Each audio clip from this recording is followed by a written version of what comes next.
প্রতিদিনের সাধারণ কথাবার্তায় ইসলামী শিষ্টাচার বজায় রাখা একজন মুমিনের অন্যতম ভূষণ। কখন কোন পরিস্থিতিতে কোন জিকির বা দোয়া পাঠ করতে হয় তা জানা আমাদের দৈনন্দিন জীবনে অত্যন্ত জরুরি। আসুন জানি কখন কি বলতে হবে।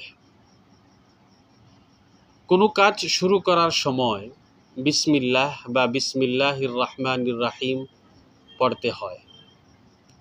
কোনো কাজ সফলভাবে শেষ করার পর আলহামদুলিল্লাহ পড়তে হয়। প্রশংসা বা ভালো কিছু দেখলে মাশা আল্লাহ পড়তে হয়। কাউকে ধন্যবাদ জানাতে জাযাকাল্লাহু খাইরান পড়তে হয়।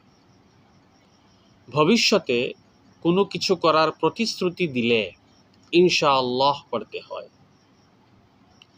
অবাক, আচরিত বা বিস্ময়কর কিছু দেখলে, আচরিত কিছু দেখলে সুবহানাল্লাহ পড়তে হয়। মিথ্যা, অন্যায় বা অপ্রীতিকর কিছু শুনলে লা হাওলা ওয়ালা কুওয়াতা ইল্লা বিল্লাহ পড়তে হয়। বিপদ, কষ্ট, খারাপ সংবাদ, খারাপ খবর, মৃত্যুর খবর আসলে ইন্না লিল্লাহি ওয়া ইন্না ইলাইহি রাজিউন পড়তে হয়। হাসি দিলে, যে হাসি দিয়েছে, আলহামদুলিল্লাহ পড়তে হয়। কারো হাসি শুনলে প্রতি উত্তরে ইয়ারহামুকাল্লাহ পড়তে হয়। খারাপ কথা শুনলে নাউযু বিল্লাহ পড়তে হয়। গুনাহের কথা মনে হলে বা ভুলবশত হয়ে গেলে আস্তাগফিরুল্লাহ পড়তে হয়।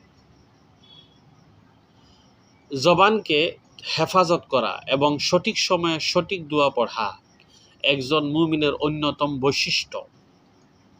নিয়মিত এমন ইসলামিক ভিডিও পেতে আমাদের পেজটি ফলো করুন বা সাবস্ক্রাইব করে সাথেই থাকুন। ধন্যবাদ। জাযাকুমুল্লাহু খাইরান। আসসালামু আলাইকুম রহমতুল্লাহি ওয়া বারাকাতুহু।